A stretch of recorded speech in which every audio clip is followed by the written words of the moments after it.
I had this dream I was going to be an architect, and then basically I came over here for a holiday and just went, nah, I'm making surfboards.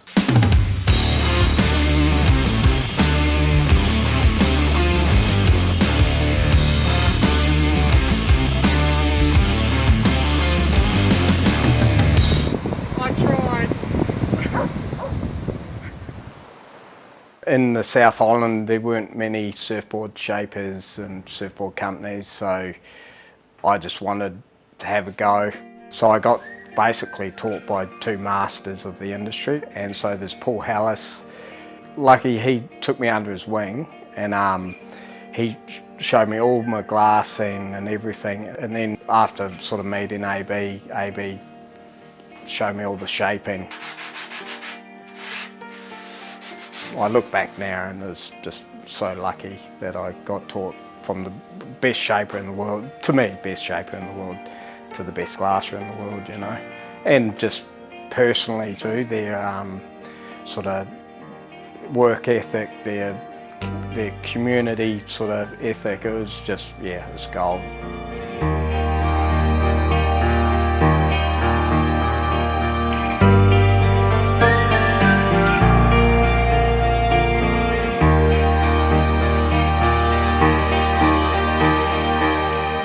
Like when you shape someone a surfboard, you worry about it, you worry it's going to work, and you make a board and someone goes, oh, it does this, it does that, but then you give that board to someone else and it's the best board ever.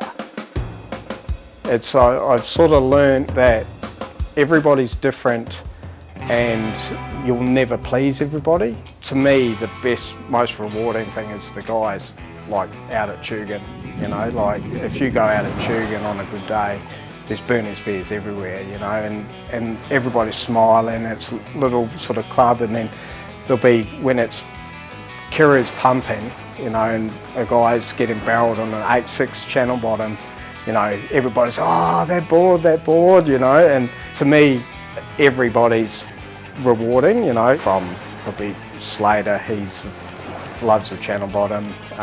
Recently been working with Harry Bryant, and then Brad Gerlach, Spencer Hargraves, they're like the sort of ex-pros. Beginners are great too, you know, you get the beginner that's never, especially a channel bottom, never experienced what a channel bottom does, and then they're just like, their level's gone up to the next level of surfing, and that's the best thing.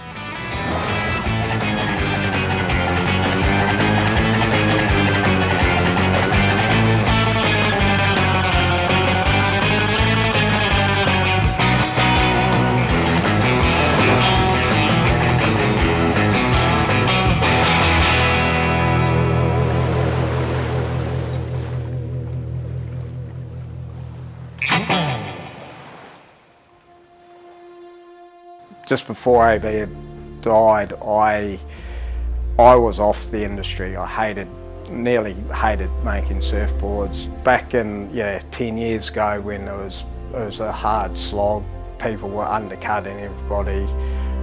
Boards weren't, you know, you're lucky to make $100 profit. If you're getting a cheap board, you're not paying the people making the board. So, you know, as a surfer, you should respect the people making your board, you know, because factories are not cheap. I work for myself, and so being able to pay myself, you know, and pay all your bills, that's probably the hardest part of the industry. I think people will have to come to realise surfboards will be over $1,000 now, you know. I'm not talking about my boards, I'm talking about across the industry, you know, that it's about paying the sanders. Sanders and glassers have been paid the same for like 20 years. You know, it's just criminal. Most people leave the industry, like most people. I was pretty much flat out, I'm leaving, I'm out of this industry, I'm gonna do something else. And then when AB died and the community, the surfing community sort of came all together, and that's where I realised that, and in the industry, how tight we are, and that's where I just went, no, I leave this industry, you know. And AB always told me, oh, you'll come back, and I was just like, nah, I'm out, you know. And then when after he passed away, I just had a whole different outlook. It was more to do with the industry, the community of the industry, and it's so important to keep people like Alan current. He taught me everything about a surfboard basically, and so I have to honour that. That's how I look at it. And because people say to me, oh, you should go, why don't you go out on your own? But I am out on my own. Oh, but under your name. It's like, I am under my name. People know I make burning spears, but to me it's honouring Alan so he never dies.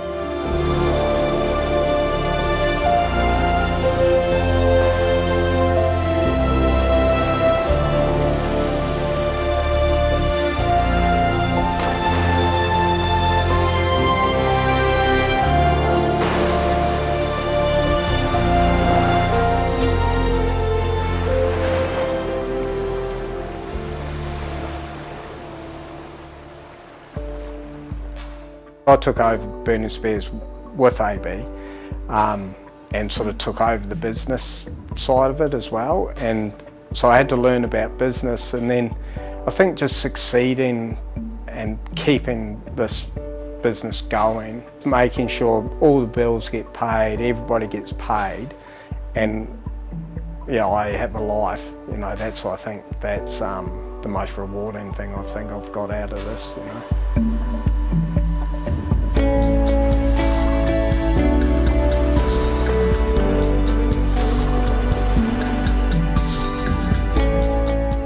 I think the main thing is don't be afraid to try.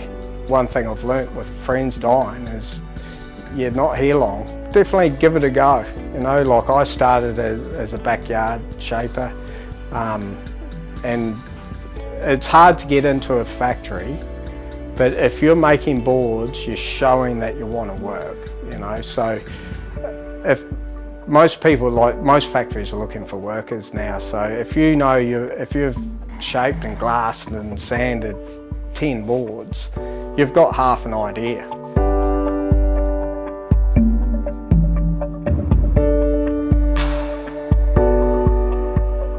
So I'm lucky, I love my job, you know, but I love surfing, you know, so it's, yeah, as long as I get wet most days, I'm happy. But